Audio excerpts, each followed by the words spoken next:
ദൈവനാമത്തിന് മഹത്വം. ഈ നല്ല പ്രഭാതത്തിനായി,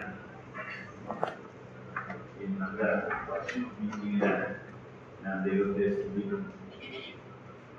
യഹോവ നല്ലവനെന്ന് രുചിച്ചറിയുവാൻ ഓരോ ദിവസവും കർത്താവ് സഹായിക്കും.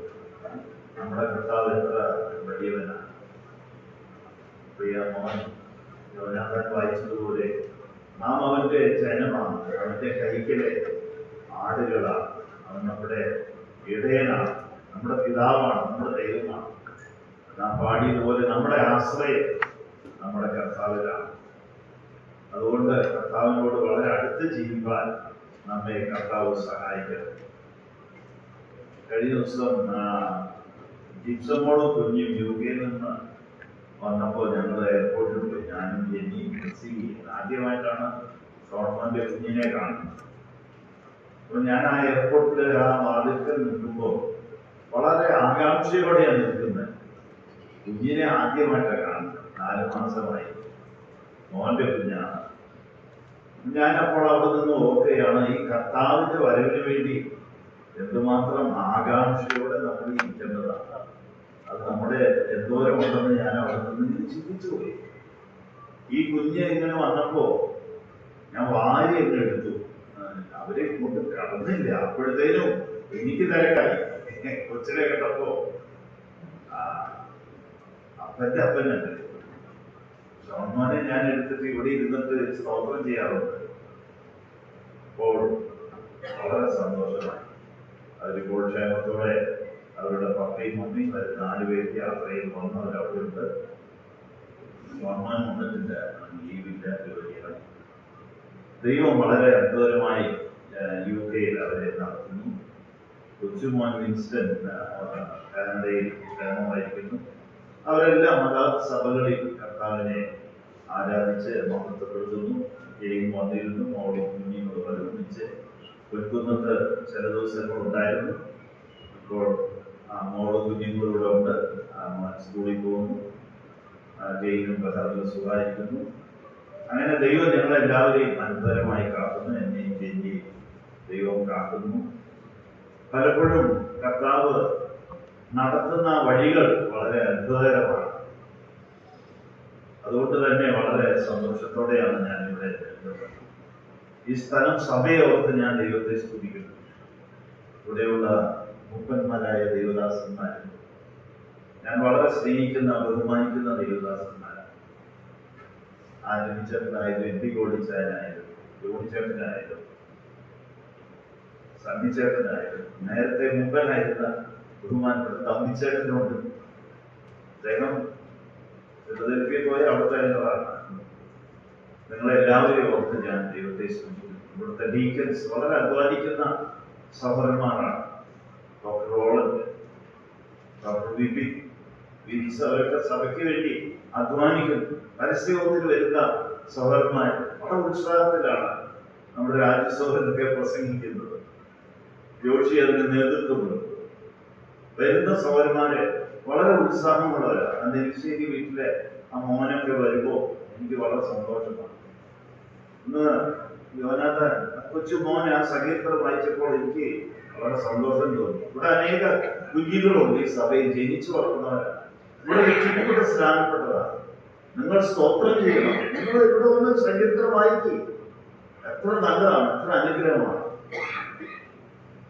വായ അടച്ചൊരിക്കലും ദൈവസന്നിധിയിൽ ഇരിക്കരുത്. വായ തുറന്ന് ദൈവത്തെ സ്തുതിക്കണം. അത്ര നല്ലവനാണ്, എത്ര ഉന്നതനാണ്. ജോസ്ലാലിയുടെ മോൻ കഴിഞ്ഞ ആഴ്ച ചിന്ത പറഞ്ഞപ്പോൾ എനിക്ക് വളരെ സന്തോഷമായി. എനിക്ക് അവന്റെ ചിന്ത നല്ല ഇഷ്ടമാണ്. ഇംഗ്ലീഷിലാണെങ്കിലും നല്ല ചിന്ത പോയി. നമ്മുടെ മക്കളൊക്കെ ആത്മീയമായി വളരണം.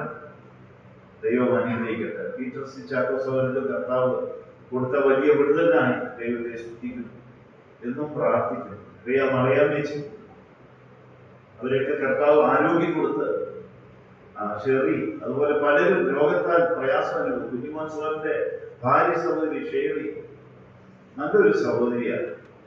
അങ്ങനെ പലരും ഞെരുക്കം അനുഭവിക്കുന്നവരുണ്ട്. അവരെയൊക്കെ ഓർത്ത് നമുക്ക് പ്രാർത്ഥിക്കാം. ഇന്ന് രാവിലെ കിടന്നു എല്ലാവരെയും ഓർത്ത് ഞാൻ ദൈവത്തെ സ്തുതിക്കുന്നു. യോഹന്നാൻ എഴുതിയ സുവിശേഷം 3-ാമത്തെ അധ്യായത്തിൽ ഒരു വാക്യം വായിച്ച് 7 പ്രധാനപ്പെട്ട സത്യങ്ങൾ അടർത്തിയെടുത്ത് പറയാം എന്ന് വിചാരിക്കുക. യോഹന്നാൻ എഴുതിയ സുവിശേഷം 3-ാമത്തെ അധ്യായം അതിന്റെ 30-ാമത്തെ വാക്യം പ്ലീസ്. അവൻ വളരണം, ഞാനോ കുറയണം എന്നുത്തരം പറഞ്ഞു. അവൻ വളരണം, ഞാനോ കുറയണം. നമ്മിൽ എത്ര പേര്, ഇവിടെ ഇരിക്കുന്ന എത്ര സഹോദരിമാര് കർത്താവിനോട് പറഞ്ഞിട്ടുണ്ട്, കർത്താവേ ഞാനൊന്ന് കുറയട്ടെ, അങ്ങ് എന്നിൽ വളരും? എത്ര സഹോദരന്മാര്, ഞാൻ ചോദിക്കുക, നിങ്ങൾ ഈ വാക്യം വായിച്ച് എത്ര പേര് ദൈവസന്നിധിയിൽ ധ്യാനിച്ച് കർത്താവേ ഞാൻ കുറയട്ടെ, അങ്ങ് എന്നിൽ വസിക്കുന്നുണ്ടല്ലോ, അല്ലേ? അങ്ങ് എന്നിൽ വസിക്കുന്നുണ്ടല്ലോ, അങ്ങ് എന്നിൽ വളരണം. നാം സുവിശേഷത്തിന്റെ സാക്ഷ്യം വഹിക്കുമ്പോൾ അതാണ് ചെയ്യുന്നത്. യേശു ക്രിസ്തുവിനെ ഉയർത്തുക. യോഹന്നാൻ എഴുതിയ സുവിശേഷത്തിൽ തന്നെയുണ്ട്, കർത്താവ് ഉയർത്തപ്പെടുമ്പോൾ ആളുകൾ കർത്താവിലേക്ക് ആകർഷിക്കും. പിതാവിന്റെ ആകർഷണ ശക്തിയാൽ പുത്രന്റെ അടുക്കിലേക്ക് വരുന്നു, കൃപയാൽ പുത്രന്റെ അടുക്കിലേക്ക് വരുന്നു. കൃപയില്ലാതെ സാധ്യമല്ല, ആ ആകർഷണ ശക്തിയില്ലാതെ സാധ്യമല്ല. അപ്പോൾ ഇവിടെ നാം വായിക്കുന്ന 2 വാക്കുകൾ, അവൻ വളരണം. കർത്താവേ എന്നിൽ കർത്താവ് വളരണം.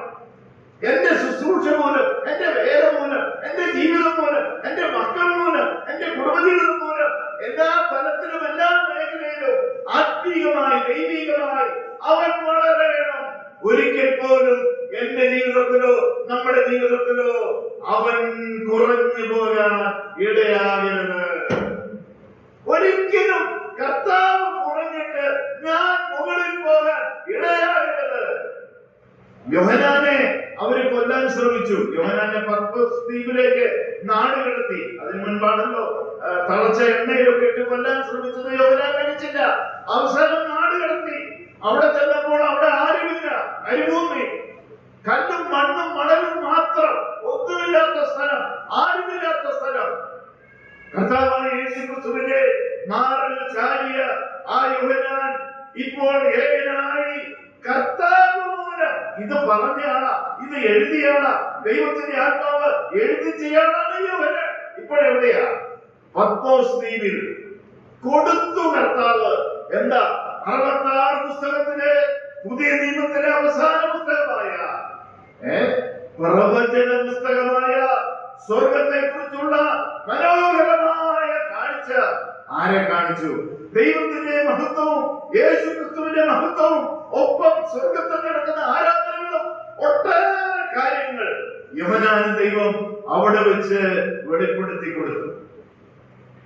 ബൈബിൾ നാം പരിശോധിച്ചാൽ പഴയ നിയമത്തിലും പുതിയ നിയമത്തിലും കർത്താവിന് വേണ്ടി ജീവിക്കുന്നവരും ഭക്തന്മാരും വിശുദ്ധന്മാരും ദൈവത്തെ പ്രസാദിപ്പിക്കുന്ന ആരും തന്നെ അവരുടെ ജീവിതത്തിൽ നഷ്ടം സംഭവിച്ചിട്ടേയില്ല, കുറഞ്ഞു പോയിട്ടേയില്ല, കൂടുകയല്ലാതെ. യോഹന്നാൻ എന്താ? കർത്താവ് നിമിത്തം അവൻ വളരണം, ഞാനോ കുറയണം. ആ കുറഞ്ഞത് തിരഞ്ഞെടുത്തത് കൊണ്ട്, തന്നെ താഴ്ത്തിയത് കൊണ്ട്, ആ മാറിൽ ചാരിയതുകൊണ്ട്, അവൻ വിശ്രമിച്ചതുകൊണ്ട്, ആശ്വാസം കണ്ടെത്തിയതുകൊണ്ട്, യേശു ക്രിസ്തുവിന്റെ നെഞ്ചിടിപ്പ് ശരിക്കും മനസ്സിലാക്കിയതുകൊണ്ട്, ആ ഹൃദയത്തെ അവൻ തൊട്ടതുകൊണ്ട്, കർത്താവിന്റെ ഹൃദയം അവൻ തൊടുകയായിരുന്നു. കർത്താവ് അവന്റെ ഹൃദയത്തെ തൊടുകയായിരുന്നു. ആ യോഹന്നാൻ ഇവിടെയില്ല. അവനെ ദൈവം ആ മരുഭൂമിയിൽ ആരുമില്ലാത്ത സ്ഥലത്ത്, ഒരു മനുഷ്യരുമില്ല, ഒന്നുമില്ലാത്ത സ്ഥാനത്ത് അവന് ദൈവം വലിയ ദർശനം, വലിയ വെളിപ്പാട് കൊടുത്തു. ദൈവം കൊടുക്കുമ്പോൾ അങ്ങനെയാണ്. ദൈവം കൊടുക്കുമ്പോൾ ധാരാളമായി കൊടുക്കും. തന്റെ നിലവാരത്തിൽ നിന്നുകൊണ്ടാണ് ദൈവം കൊടുക്കുന്നത്. പെട്ടെന്ന് ഒരു സങ്കീർത്തനത്തിന്റെ ഒരു വാക്യം വായിച്ച് 31-ാം സങ്കീർത്തനം, അവിടെ നാം ഇങ്ങനെ വായിക്കുന്നുണ്ടല്ലോ, 19-ാമത്തെ വാക്യം. എന്റെ ഭക്തന്മാർക്ക് വേണ്ടി നീ സംഗ്രഹിച്ചത് ദൈവം എന്ത് ചെയ്യുന്നറിയോ? കരുതി വെക്കും, സംഗ്രഹിക്കും. ഇനി തൊട്ട് താഴെ നിന്നിൽ ആശ്രയിക്കുന്നവർക്ക് വേണ്ടി. എന്നാൽ ദൈവത്തിൽ ആശ്രയിക്കുന്ന ഒരു കൂട്ടരുണ്ട്. ഭക്തന്മാര് വേറെ കൂട്ടരാണ്. ഭക്തന്മാരും ദൈവത്തിൽ ആശ്രയിക്കുന്നവരാണ്. എന്നാൽ ഭക്തന്മാർക്ക് വേണ്ടി ദൈവം കരുതി വെക്കും. പിന്നെ തൊട്ട് താഴെ പറയുകയാണ്, നിന്നിൽ ആശ്രയിക്കുന്നവർക്ക് വേണ്ടി ദൈവം എന്താ ചെയ്യുന്നത്? രണ്ട് കാര്യം ദൈവം ചെയ്യുന്നു. രണ്ടു കൂട്ടം ആളുകളാണ്. ഒന്ന് ഭക്തന്മാരാണ്, ഒന്ന് ദൈവത്തിൽ ആശ്രയിക്കുന്നവരാണ്. രണ്ട് തൊട്ട് താഴെ ആശ്രയിക്കുന്നവർക്ക് വേണ്ടി മനുഷ്യപുത്രന്മാർ കാണുകയും ദൈവം എന്താ ചെയ്യുന്നത്? മനുഷ്യപുത്രന്മാർ കാണുക നീ പ്രവർത്തിച്ചതുമായ ദൈവം പ്രവർത്തിച്ച വലിയ നന്മ അല്ലേ? നീ പ്രവർത്തിച്ചതുമായ നിന്റെ നന്മ എത്ര വലിയതാണ്! ദൈവം നമുക്ക് വേണ്ടി പ്രവർത്തിക്കുന്ന ആശ്രയത്തെ കുറിച്ചാണല്ലോ സുരദർശ നല്ലൊരു സന്ദേശം കഴിഞ്ഞ ആഴ്ച നൽകിയത്. ദൈവത്തിനുള്ള ആശ്രയം. നഹൂമിന്റെ പുസ്തകം 1-ാമത്തെ അധ്യായത്തിൽ 7 വായിക്കുന്നുണ്ട്. തന്നിൽ ആശ്രയിക്കുന്നവരെ അവൻ അറിയുന്നു. യോഹന്നാനെ കർത്താവ് അറിഞ്ഞു. അവന്റെ ആഗ്രഹം അറിഞ്ഞു. ദൈവത്തിന്റെ കർത്താവിനോടുള്ള സ്നേഹം അവൻ വളരണം, ഞാൻ കുറയണമെന്നുള്ള ആ മനോഭാവം, ആ ആഗ്രഹം, ആ പ്രഖ്യാപനം. പ്രിയമുള്ളവരെ, നമ്മുടെ എല്ലാവരുടെ ഹൃദയത്തിൽ എഴുതിയിടേണ്ട ഒരു വാക്കാണ് കർത്താവേ അങ്ങ് വളരണം, ഞാൻ കുറയണം. ഞാൻ കുറഞ്ഞെങ്കിൽ മാത്രമേ കർത്താവ് എന്നിൽ വളരാൻ സാധിക്കുകയുള്ളൂ, എന്നെ ഉപയോഗിക്കാൻ സാധിക്കുകയുള്ളൂ, എന്നെ പ്രയോജനപ്പെടുത്താൻ സാധിക്കുകയുള്ളൂ. എനിക്ക് ഞാൻ അറിയിക്കാത്ത ഒട്ടേറെ നന്മകൾ ആത്മീകമായി ഭൗമികമായി എനിക്ക് നൽകാൻ കഴിയുള്ളൂ. ഞാൻ ദൈവത്തെ ഭയപ്പെടുമ്പോൾ, ഞാൻ ദൈവത്തിൽ ആശ്രയിക്കുമ്പോൾ, അവൻ എന്നിൽ വളരുമ്പോൾ, അവനെ ഞാൻ ഉയർത്തുമ്പോൾ, അവനെ ഞാൻ മഹത്വപ്പെടുത്തുമ്പോൾ, അവനെ ഞാൻ സ്നേഹിക്കുമ്പോൾ, അവന്റെ കാലത്തിൽ ഞാൻ ഇരിക്കുമ്പോൾ, അവന്റെ മടിയിൽ ഞാൻ ഇരിക്കുമ്പോൾ, അവന്റെ ശബ്ദം ഞാൻ കേൾക്കുമ്പോൾ, എന്റെ ശബ്ദം കർത്താവ് കേൾക്കുമ്പോൾ, അവിടെയാണ് അനുഗ്രഹത്തിന്റെയും ഉയർച്ചയുടെയും ആരംഭം. നമുക്ക് വേണ്ടി കരുതുന്ന ഒരു കർത്താവ്, നമ്മെ വിചാരിക്കുന്ന ഒരു കർത്താവ്, നമ്മെ അറിയുന്ന കർത്താവ്, നമ്മെ കൈക്ക് പിടിച്ചിരിക്കുന്ന കർത്താവ്, നമ്മോട് കൂടെയുള്ള ഒരു കർത്താവ്. ഈ കർത്താവിന് വേണ്ടി ജീവിക്കാൻ നമ്മെ ദൈവം സഹായിക്കട്ടെ. ഇന്ന് രാവിലെ എല്ലാ വിശ്വാസികളും അവരുടെ ഹൃദയത്തിൽ വെണ്ടയ്ക്ക അക്ഷരത്തിൽ എഴുതിയിടുക, അവൻ വളരണം, ഞാനോ കുറയണം. അതുകൊണ്ട് നിങ്ങൾ ആരാധനയ്ക്ക് വരുമ്പോൾ കർത്താവിനെ മഹത്വപ്പെടുത്തണം, ദൈവത്തെ പാടി സ്തുതിക്കണം, സ്തോത്രം ചെയ്യണം, ചിന്തകൾ പറയണം, സങ്കീർത്തനം വായിക്കണം. അങ്ങ് അറ്റത്ത് ഗോഡ്വിൻ ഇരിപ്പുണ്ട്. ഗോഡ്വിൻ അബുദാബിയിൽ വന്നതാ. ഗോഡ്വിനെ നീ എഴുന്നേറ്റ് ദൈവത്തിന്റെ വചനം വായിക്കണം. മിണ്ടാതിരിക്കരുത്. ഒറ്റ വിശ്വാസികളും മിണ്ടാതിരിക്കരുത്. നിങ്ങൾ കർത്താവിനെ മഹത്വപ്പെടുത്തണം. നിന്റെ വായി വിസ്താരത്തിൽ തുടങ്ങുക. ഞാൻ അതിനെ നിറയ്ക്കും. ദൈവം നിങ്ങളെ നിറയ്ക്കും. ദൈവം നിങ്ങളെ നിറയ്ക്കാൻ ആഗ്രഹിക്കുക. ഒരിക്കൽ അഹരോനും മിര്യാമും മോശയ്ക്ക് വിരോധമായി സംസാരിച്ചു. പെട്ടെന്ന് ആ വാക്യത്തിലെടുത്ത് സംഖ്യാപുസ്തകം 12-ാമത്തെ അധ്യായം 7-ാമത്തെ വാക്യത്തിൽ. അപ്പോൾ ദൈവം പറഞ്ഞ 2 വാക്കുകൾ വളരെ ശ്രദ്ധിക്കേണ്ടതാണ്. പെട്ടെന്ന് വായിച്ച് 2-ാമത്തെ പോയിന്റ് അവിടെയാണ്. എന്റെ ദാസനായ മോശയോ, എന്റെ ദാസനായ മോശയോ. ദൈവം വിളിക്കുന്നത് തന്നെ അങ്ങനെയാ. എന്റെ ദാസനായ മോശയോ. അങ്ങനെയല്ല, അവരുടെ ഗ്രഹത്തിലൊക്കെ. ആ വാക്ക് വളരെ ശ്രദ്ധിക്കണം. അങ്ങനെയല്ല, എന്റെ ദാസനായ മോശ അങ്ങനെയല്ല. ഇവിടെ ഇരിക്കുന്ന ഓരോ സഹോദരിമാരും ഓരോ സഹോദരന്മാരും ശ്രദ്ധിക്കണം. ദൈവം നിങ്ങളെ കുറിച്ച് പറയാൻ ആഗ്രഹിക്കുന്ന ഒരു വാക്കാണ് അങ്ങനെയല്ല. ഇവിടെ ചെറിയ ആളുകളല്ല മോശയ്ക്ക് വിരോധമായി സംസാരിച്ചത്. സ്വന്തം സഹോദരനും സഹോദരിയാണ്. മോശ മാത്രമാണോ സംസാരിച്ചത്? ദൈവം അരുളപ്പാട് സംസാരിച്ചത് ഞങ്ങൾ മൂലമില്ലേ? വേറെ ആളുകളില്ലേ മോശയ്ക്ക് വിരോധമായി സംസാരിച്ചത്? അപ്പോൾ ദൈവം പറഞ്ഞ വാക്ക അങ്ങനെയല്ല, അങ്ങനെയല്ല. പ്രിയ സഹോദരന്മാരെ, സഹോദരിമാരെ, എന്നെയും നിങ്ങളെയും നോക്കിയിട്ട് ദൈവം ഇങ്ങനെ പറയാനിടയാവണം. അങ്ങനെയല്ല. മറ്റുള്ളവർ നമ്മെ കുറിച്ച് പറയുന്ന കാര്യങ്ങൾ അത് അങ്ങനെയല്ല, സത്യം ഇങ്ങനെയാണ് എന്ന് പറയാൻ ഒരു സന്ദർഭം ഞാനും നിങ്ങളും ദൈവത്തിൽ ഒരുക്കി കൊടുക്കേണ്ടത് ആവശ്യമാണ്. വളരെ ശ്രദ്ധിക്കേണ്ട ഒരു വാക്കാണ്. അത് അങ്ങനെയല്ല. പിന്നെ എങ്ങനെയാ? തൊട്ടുതാഴെ അവനെന്റെ ഗ്രഹത്തിലൊക്കെയും വിശ്വസ്തനാകുന്നു. പിന്നെ തൊട്ടുതാഴെ അവനോട് ഞാൻ അരുളി ചെയ്യുന്നു. അവനോട് ഞാൻ അരുളി ചെയ്തത്. നിങ്ങളോട് ഞാൻ അരുളി ചെയ്തിട്ടുണ്ട്, എങ്കിലും അവനോട് ഞാൻ അരുളി ചെയ്തത് എങ്ങനെയാ? മറപൊരുളായിട്ടല്ല, പിന്നെ അഭിമുഖമായിട്ടും അഭിമുഖമായി, പിന്നെ സ്പഷ്ടമായിട്ടും. സ്പഷ്ടമായി. ഓക്കെ, ഒരു ദൈവത്തിന്റെ ഭക്തൻ, ഒരു ദൈവത്തിന്റെ ദാസനെ കുറിച്ച് ദൈവം പറയുക ഞാനല്ല പറയുന്നത്, ഡോക്ടർ ഓളനല്ല പറയുന്നത്, ഇവിടെ ഇരിക്കുന്ന ആരുമല്ല പറയുന്നത്, മൂപ്പന്മാരല്ല പറയുന്നത്. സിയോനില് 500 പേരുണ്ടെങ്കിൽ 500 പേരെ നല്ലതാന്ന് പറഞ്ഞിട്ട് ഒരു കാര്യമില്ല, അത് വട്ടപൂജ്യമാണ്. എന്നാൽ ഈ 500 പേരിനേക്കാൾ ഒരാൾ പറഞ്ഞാൽ മതി, അത് അങ്ങനെയല്ല, അത് ഇങ്ങനെയാണ്, അവൻ എന്റെ ഹൃദയത്തിൽ വിശ്വസ്തനാണെന്ന് ദൈവം എന്നെ കുറിച്ച് പറഞ്ഞാൽ, ദൈവം നിങ്ങളെ കുറിച്ച് പറഞ്ഞാൽ, അതാണ് വിജയം, അതാണ് നേടുന്നത്, അവിടെയാണ് നേട്ടം, അവിടെയാണ് നേട്ടം, അവിടെയാണ് വിജയം, അതാണ് ദൈവം പ്രസാദിക്കുന്നത്. സ്വർഗത്തിലും അത് അങ്ങനെ തന്നെയാണ്. ഈ ഭൂമിയിൽ ഞാൻ ആരാണോ, ദൈവം എന്നെ കുറിച്ച് ഞാൻ ജീവിച്ചിരിക്കുമ്പോൾ എന്ത് പറയുന്നുവോ, അതാ സ്വർഗത്തിലും സ്വർഗവും നാളെ ഭാവിയിൽ വെളിപ്പെടുത്താൻ പോകുന്നത് എന്നുള്ളത് ശക്തമായ മുന്നറിയിപ്പ് നൽകിക്കൊണ്ട് ഞാൻ പറയാം. അതുകൊണ്ട് വളരെ ജീവിതം സൂക്ഷിക്കണം. അത് അങ്ങനെയല്ല, അവൻ എന്റെ ഹൃദയത്തിൽ വിശ്വസ്തന. വേറൊരു കാര്യം കൂടെ പറയുന്നുണ്ട്. 5-ാമത്തെ വാക്യം വായിച്ച് ആ മോശയെ കുറിച്ച് പറയുന്ന വേറൊരു കാര്യം എവിടെയാ? താഴ്മയെ കുറിച്ച് പറയുന്നുണ്ടല്ലോ. എത്രാമത്തെ വാക്യമാണ്? അതേ അധ്യായം ഭൂതലത്തിൽ കിട്ടിയില്ലേ?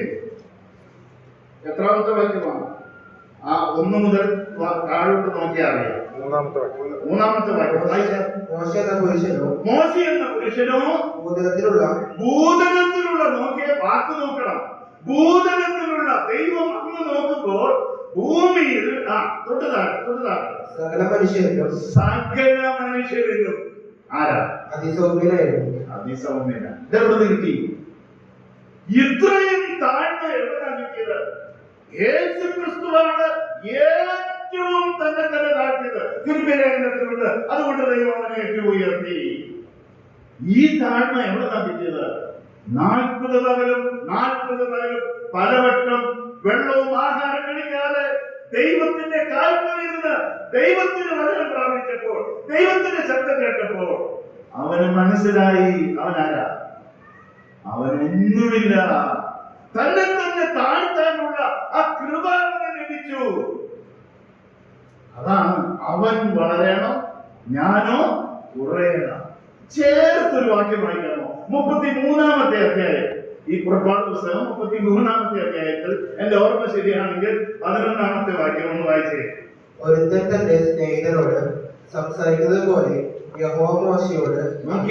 ഒരുത്തൻ തന്റെ സ്നേഹിതനോട് സംസാരിക്കുന്ന പോലെ ദൈവം മോശയോട് സംസാരിച്ചു. ഇനി വേറൊരു കാര്യം കൂടെ ഉണ്ട്. അവിടെ ഈ മോശയുടെ ആ ദൈവത്തോടുള്ള അടുപ്പത്തെയാണ് കാണിക്കുന്നത്. ഒരുത്തൻ തന്റെ സ്നേഹിതനോട് സംസാരിക്കുന്നത് പോലെ എന്ന് പറഞ്ഞാൽ ദൈവത്തിന് മോശയെ മറച്ച് ഒരു കാര്യം ചെയ്യാൻ പറ്റുന്നില്ല. അത്രയും അടുപ്പമായി. മോശയ്ക്കും അങ്ങനെ തന്നെ. ദൈവത്തോട് ചോദിക്കാതെ, ദൈവത്തോട് പറയാതെ, ദൈവത്തിൽ നിന്നും പ്രാപിക്കാതെ ജനത്തോടൊന്നും പറയാൻ മോശയ്ക്ക് കഴിയുന്നില്ല. അവർ തമ്മിൽ അത്രയും അടുത്തു. ഇരിക്കും തോറും വചനം കേട്ടു, ഇരിക്കും തോറും ദൈവത്തിന്റെ ശബ്ദം കേട്ടു, ഇരിക്കും തോറും ദൈവത്തിന്റെ കാൽക്കൽ, ദൈവത്തിന്റെ പർവ്വതത്തിൽ, ആ വിശുദ്ധ സ്ഥലത്ത് ഇരിക്കും തോറും. നേരത്തെ പറഞ്ഞു, മോശേ നീ നിൽക്കുന്ന സ്ഥലം വിശുദ്ധമാണ്, കാലിൽ നിന്ന് ചെരുപ്പടിച്ചു കളയണം എന്ന് പറയുന്ന ദൈവത്തിന്റെ കാൽക്കലാണ്. ചെരുപ്പുമില്ല, ഒന്നുമില്ല.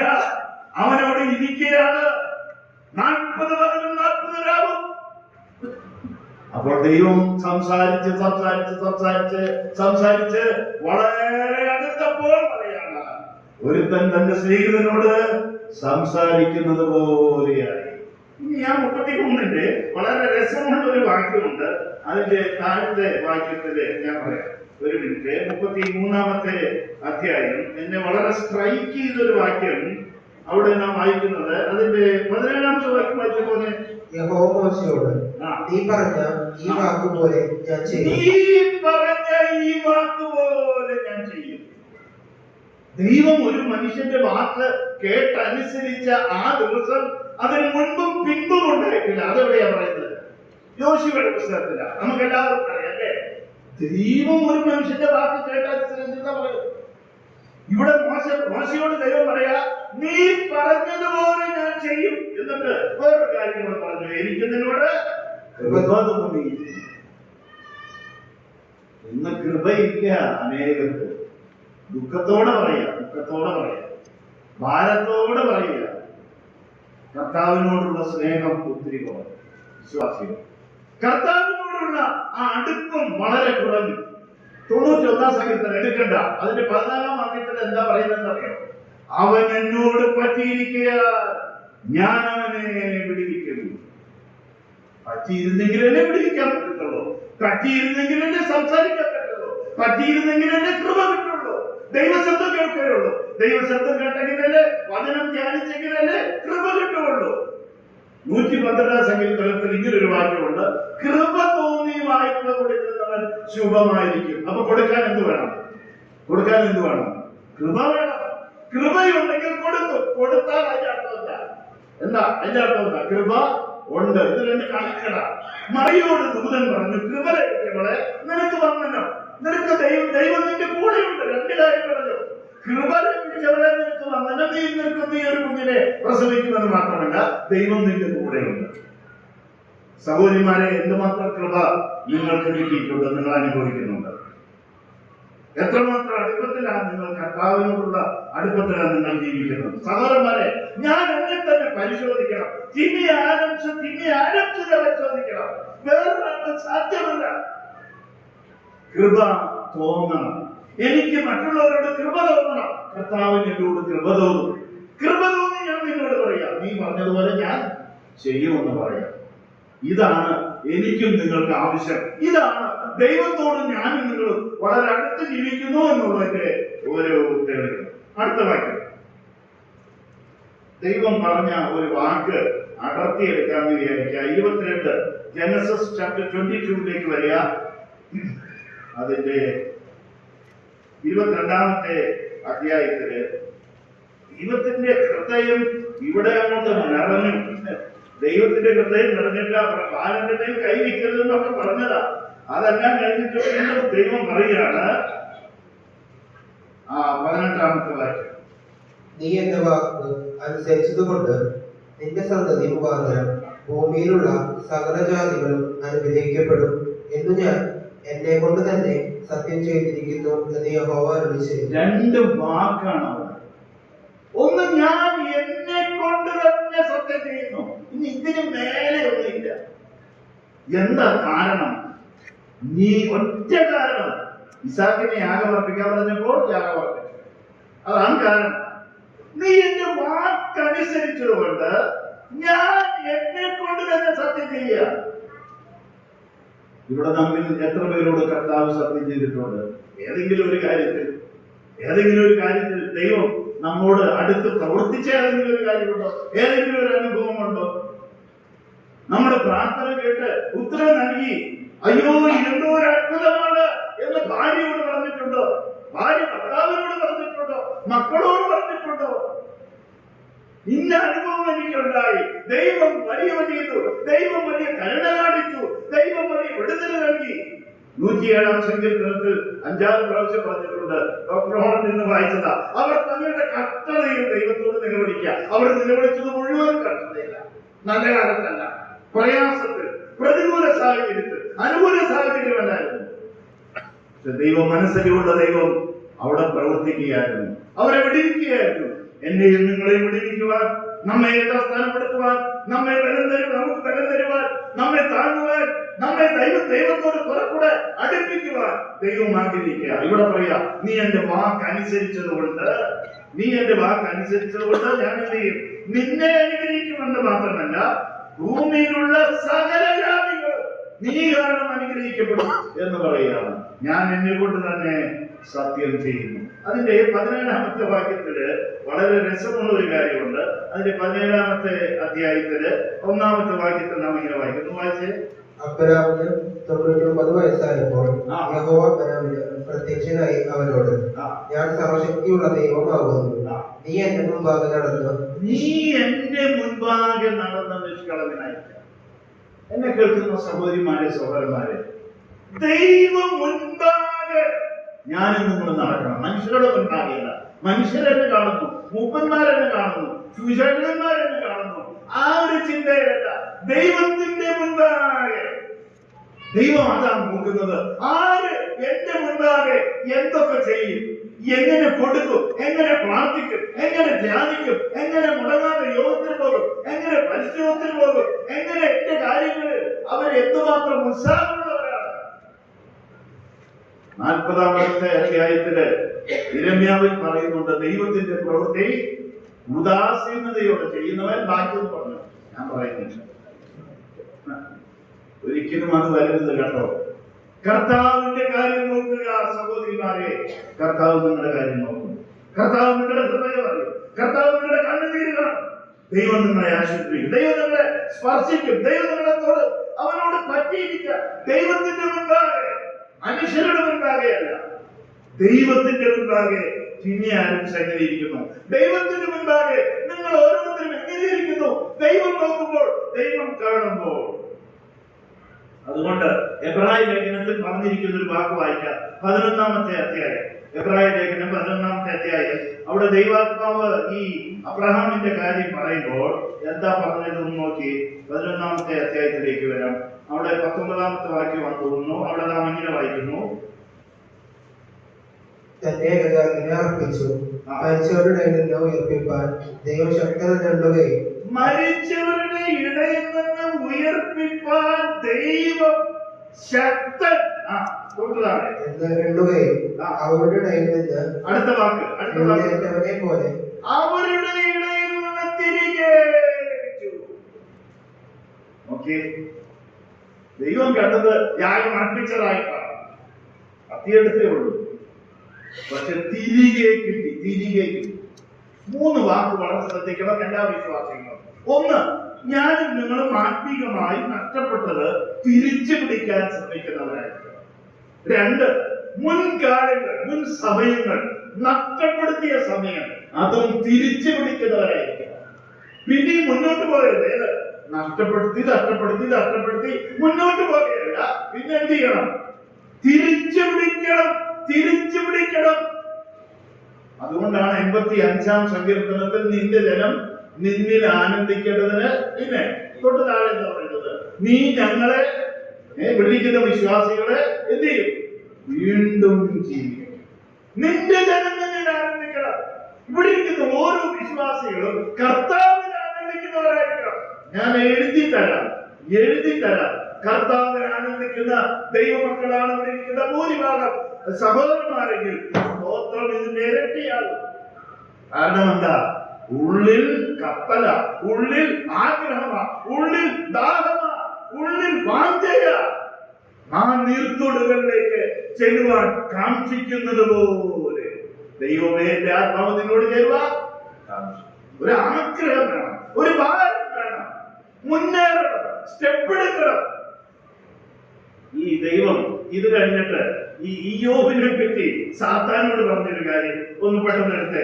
ഇയ്യോബിന്റെ പുസ്തകം 2-ാമത്തെ അധ്യായം 3-ാമത്തെ വാക്യം.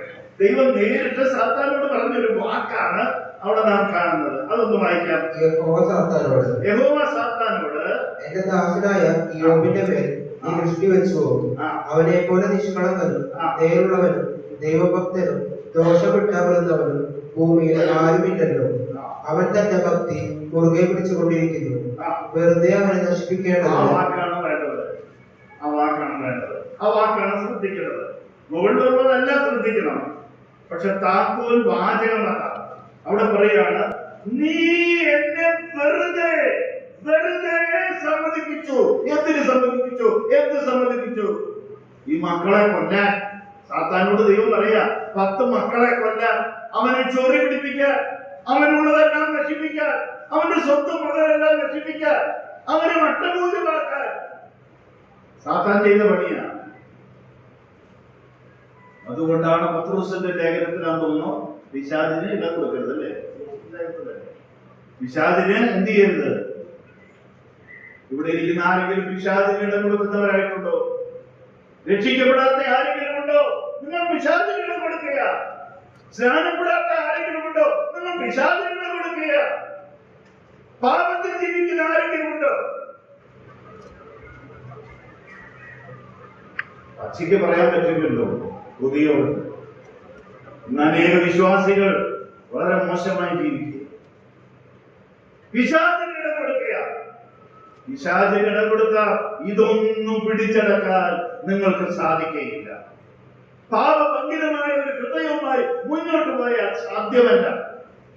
പ്രിയ ആന്റണി ചേട്ടൻ എപ്പോഴും ഓർമ്മിക്കുന്ന ഒരു വാക്ക് എന്റെ വളരെ ശ്രദ്ധയിൽപ്പെട്ടു. വെളിപ്പെടുത്തണം. ഞാൻ രക്ഷിക്കപ്പെട്ടു എന്നുള്ളത് ഞാൻ വെളിപ്പെടുത്തണം.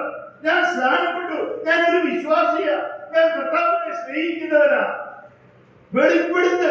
നിങ്ങളുടെ വാക്കുകൾ കൊണ്ട്, നിങ്ങളുടെ ജീവിതം കൊണ്ട്, നിങ്ങളുടെ പ്രവൃത്തി കൊണ്ട് ദൈവത്തിന്റെ മുൻപിൽ ആദ്യം, പിന്നെ മനുഷ്യരുടെ മുൻപിൽ.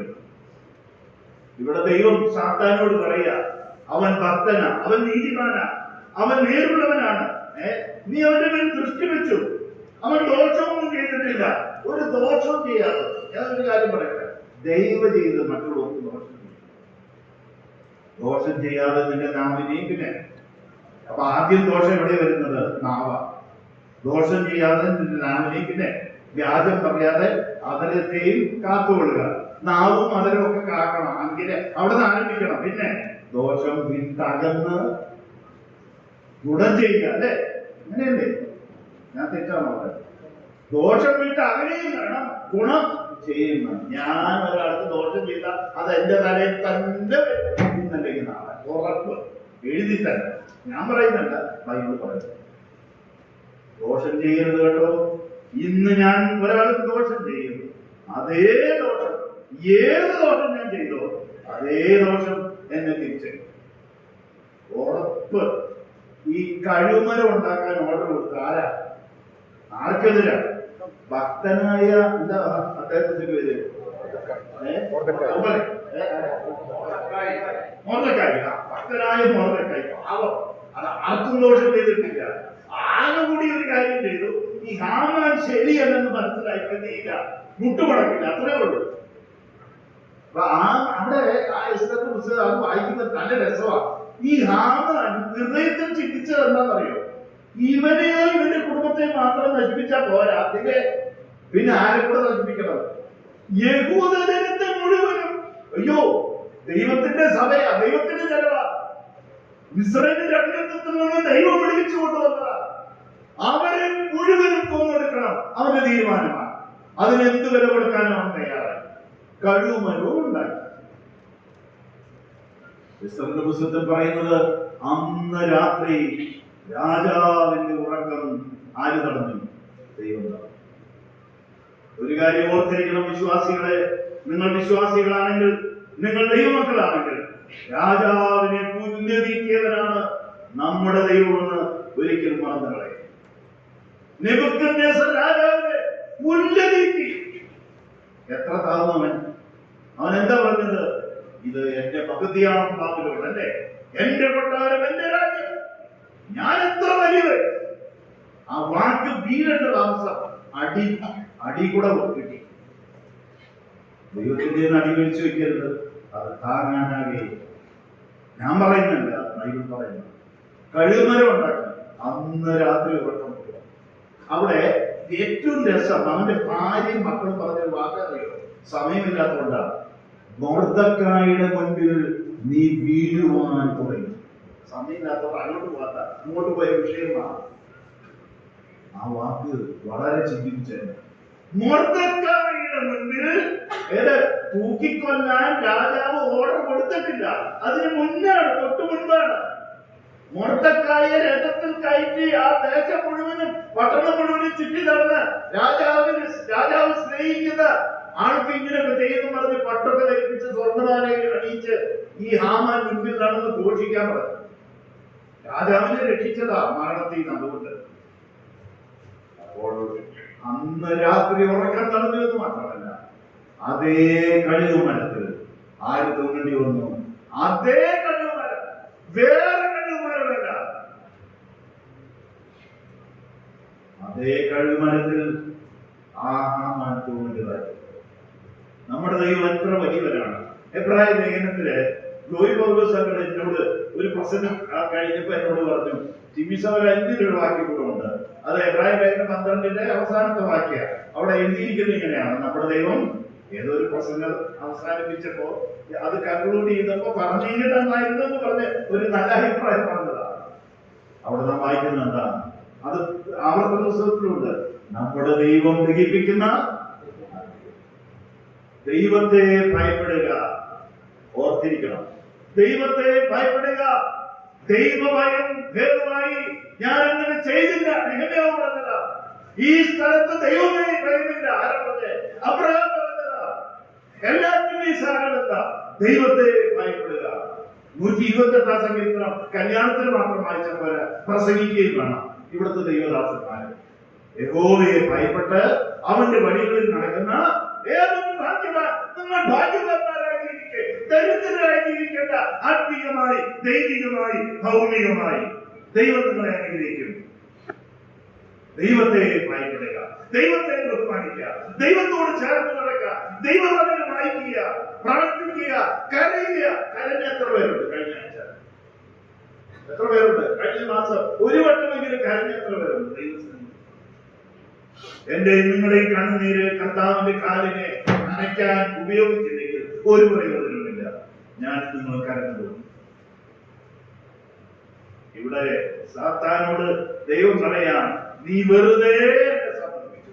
അവൻ ഭക്തനെന്ന് മാത്രമല്ല, അവൻ ഈ ശോധനയിലൂടെ കടത്തുള്ളൂ. അവൻ എന്ത് ചെയ്തു? ഭക്തി മുറുകെ പിടിച്ചു. 13-ാമത്തെ അധ്യായത്തിൽ നിന്ന് 2 വാക്യം വായിക്കാം. 13-ാമത്തെ അധ്യായം.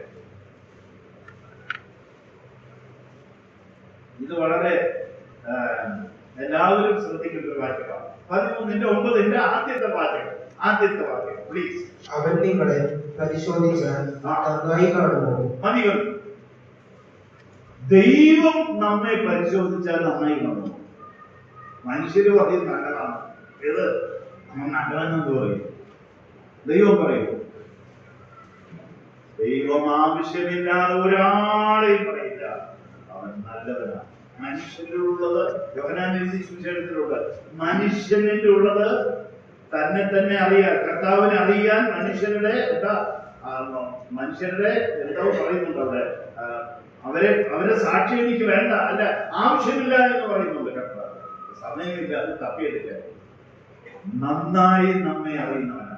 നമ്മുടെ ചിന്തയുടെ മേഖലകൾ, നമ്മുടെ സംസാരം, നമ്മുടെ പ്രവൃത്തി, നമ്മൾ എന്താണ് ചെയ്യുന്നത് നന്നായി അറിയുന്നത് കർത്താവ്. ഇവിടെ പറയുന്നുണ്ട്, അവൻ നിങ്ങളെ പരിശോധിച്ചാൽ. പ്രിയ സഹോദരിമാരെ, ദൈവം നിങ്ങളെ പരിശോധിച്ചാൽ, മനുഷ്യരല്ല. പരിശോധിക്കുന്നത് ദൈവമാണ്. ആദ്യം എവിടെ തുടങ്ങുന്നത്? ആദ്യം എവിടെ തുടങ്ങുന്നത്? 139 സങ്കീർത്തനത്തിലുണ്ട്, കർത്താവേ എന്നെ ശോധന ചെയ്ത് അറിയണമേ, എന്റെ നിലവുകളെ, അല്ലെ ആ വാക്ക് ഉപയോഗിച്ചിട്ടുണ്ട്, എന്റെ നിലവുകളെ അറിയണം. വ്യസനത്തിനുള്ള മാർഗം എന്നിലുണ്ടോ എന്ന് നോക്കി. എന്നെ നടന്നത് ഏത് മാർഗമില്ല, വ്യസനത്തിന്റെ മാർഗമല്ല, ശാശ്വതമാണ്. ഇവിടെ ഇരിക്കുന്ന ഓരോ വിശ്വാസികളെയും ശാശ്വത മാർഗത്തിൽ നടത്തുന്ന ഒരു കർത്താവ്, നമ്മെ താങ്ങുന്ന ഒരു കർത്താവ്, നമ്മോട് കരുണയുള്ളത് കൊണ്ട് ദൈവം നമ്മോട് സംസാരിക്കുന്നത്. ഇവിടെ പറയാണ്, അവൻ പരിശോധിച്ചാൽ നന്നായി കാണും. കർത്താവെ ഇവിടെ എങ്ങനെയായിക്കോട്ടെ നിത്യതയിൽ ഇച്ഛിക്കാനിടയായത് ഞാൻ എപ്പോഴും പറയും. അതുകൊണ്ട് എങ്ങനെയെങ്കിലും ദൈവത്തിന് വേണ്ടി ജീവിക്കാൻ, എങ്ങനെയെങ്കിലും ദൈവത്തിന്റെ വേല ചെയ്യുവാൻ, എങ്ങനെയെങ്കിലും കർത്താവിന് വേണ്ടി ഇനിയുള്ള നാളുകൾ തക്കത്തിൽ ഉപയോഗിക്കാൻ കർത്താവ് എന്നെ സഹായിക്കുമെന്ന് ഞാൻ എപ്പോഴും പറയും. അയ്യോ, ഈ ലോകത്തിൽ എന്ത് നേടിയാലും ഒരു പ്രയോജനം, എല്ലാം വിട്ടിട്ട് പോകണം, എല്ലാം സകലവും. ഒരു വാക്യം അതിന്റെ താഴെയുണ്ട്, അതുകൂടെ വായിച്ച് അവസാനിപ്പിക്കാം. 15-ാമത്തെ വാക്യം. അവരെന്നെ കൊന്നാലും ഞാൻ അവനെ തന്നെ കാത്തിരിക്കും. ഞാൻ എന്റെ നടപ്പ് അവന്റെ മുമ്പാകെ തെളിയിക്കും. എന്ന വാക്ക, ഞാൻ എന്റെ നടപ്പ് അവന്റെ മുമ്പാകെ തെളിയിക്കും. ഒരു ഭക്തന് മാത്രമേ ഇത് പറയാൻ പറ്റത്തുള്ളൂ. ഒരു ഭക്തനെ കുറിച്ച് മാത്രമേ ദൈവത്തിന് ആ 2-ാം വാക്യം, നമ്മൾ നേരത്തെ വായിച്ച വാക്യം പറയാൻ പറ്റത്തുള്ളൂ. അതിനോളം വില വേറെ ഒന്നുമില്ല. ദൈവം എന്നെ കുറിച്ച് എന്ത് പറയും? ബേബിസോറിനെ കുറിച്ച് ദൈവം എന്ത് പറയും? ജിയോസ്ബാബിനെ കുറിച്ച്, നമ്മെ കുറിച്ച് ദൈവം എന്ത് പറയും? എന്നെ കുറിച്ച് എന്ത് പറയും? ഇവിടെ യോബ് പറയാ, എന്നെ കൊന്നാലും വേണ്ടില്ല, എന്റെ എല്ലാം പോയി, സാരമില്ല, അവനെ തന്നെ ഞാൻ കാത്തിരിക്കും. എന്നിട്ട് പറയാ, എന്റെ നടപ്പ് അവന്റെ മുൻപിൽ ഞാൻ തെളിയിക്കും. ജീവിതം എത്ര സൂക്ഷിക്കണം എന്നുള്ളത് ബൈബിള് വ്യക്തമായി. ഒന്ന് കരഞ്ഞെങ്കിൽ നന്നായി, ഒന്ന് വാവിട്ട് കരഞ്ഞെങ്കിൽ നന്നായി. ദൈവത്തിന്റെ ആ വെളിപ്പാട് പുസ്തകത്തില് ആ വാക്യം കൂടെ ജസ്റ്റ് ഒന്ന് വായിച്ച് അവസാനിപ്പിക്കാം. 3-ാമത്തെ അധ്യായം 7-ാമത്തെ വാക്യം ഞാൻ ഇപ്പോഴും വായിക്കും. അത് വെളിപ്പാട് പുസ്തകം 3:7 സഭകൾക്കുള്ള സന്ദേശം. അവിടെ പറയുന്നത് എങ്ങനെയാണ്? സഭയുടെ വിശുദ്ധനും സത്യവാനും ദാവീദിന്റെ താക്കോലുള്ളവനും ആയി ആരും അടയ്ക്കാതെ വണ്ണം തുറക്കുന്ന, പിന്നെ ആരും തുറക്കാതെ വണ്ണം അടക്കി ചെയ്യുന്ന ദൈവം പറയുകയാണ്, ഞാൻ നിന്റെ പ്രവൃത്തി അറിയും. പോലെ ഞാൻ നിന്നെ അറിയുന്നുവെന്ന് മാത്രമല്ല, ഞാൻ നിന്റെ നടപ്പറയുന്നുവെന്ന് മാത്രമല്ല, ഞാൻ നിന്റെ പ്രവൃത്തിയും നീ എന്താണ് ചെയ്യുന്നത് അത് ഞാൻ അറിയും. ഈ കർത്താവിന്റെ മുമ്പിലാണ് ഞാൻ ജീവിക്കുന്നതും നിൽക്കുന്നത്. അതുകൊണ്ട് വളരെ ഭക്തിയോടുകൂടെ ജീവിക്കാം, വളരെ ഭയത്തോടെ ജീവിക്കാം. ഞാൻ ഒരു കാര്യം പറയട്ടെ, ദൈവത്തോട് അടുക്കാനായിട്ട് ശ്രമിക്കുക. അങ്ങനെയല്ല ജീവിതത്തിൽ എന്റെ വാക്കുകൾ കൊണ്ട്, ചിന്ത കൊണ്ട്, പ്രവൃത്തി കൊണ്ട്, സംസാരം കൊണ്ട് അകലുകയല്ല, അടുക്കുക. അവൻ എന്നോട് പറ്റിയിരിക്കാൻ ഞാൻ അവനെ വിളിക്കും. അവൻ എന്റെ നാമത്തെ അറിയിക്കാൻ ഞാൻ അവനെ ഉയർത്തും. ദൈവം ഉയർത്താൻ ആഗ്രഹിക്കുക, ദൈവം നിങ്ങളെ അടുപ്പിക്കാൻ ആഗ്രഹിക്കുക. അകറ്റാനല്ല ഈ സന്ദേശം. ഇത് അടുപ്പിക്കുന്ന സന്ദേശമാ, ഇത് അനുഗ്രഹത്തിന്റെ സന്ദേശമാ, ഇത് ദൈവത്തിന്റെ സന്ദേശമാ.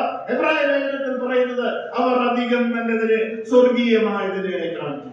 അതായിരിക്കണം എന്റെയും നിങ്ങളുടെ ആഗ്രഹം. കർത്താവിന് വേണ്ടി അവൻ എന്റെ നാമത്തെ അറിയാൻ ഞാൻ അവനെ ഉയർത്തും. അവൻ എന്നെ വിളിച്ചപേക്ഷിക്കും, ഞാൻ അവന് ഉത്തരവിരുന്നു. കഷ്ടകാലത്ത് ഞാൻ അവനോടുകൂടിയിരിക്കും. രോഗം വരുമ്പോൾ, ഞെരുക്കം വരുമ്പോൾ, ഭാരം വരുമ്പോൾ, ആശ്വാസത്തിന്റെ സന്ദേശത്തിൽ തമ്മിച്ചേർന്നിട്ടുണ്ട്.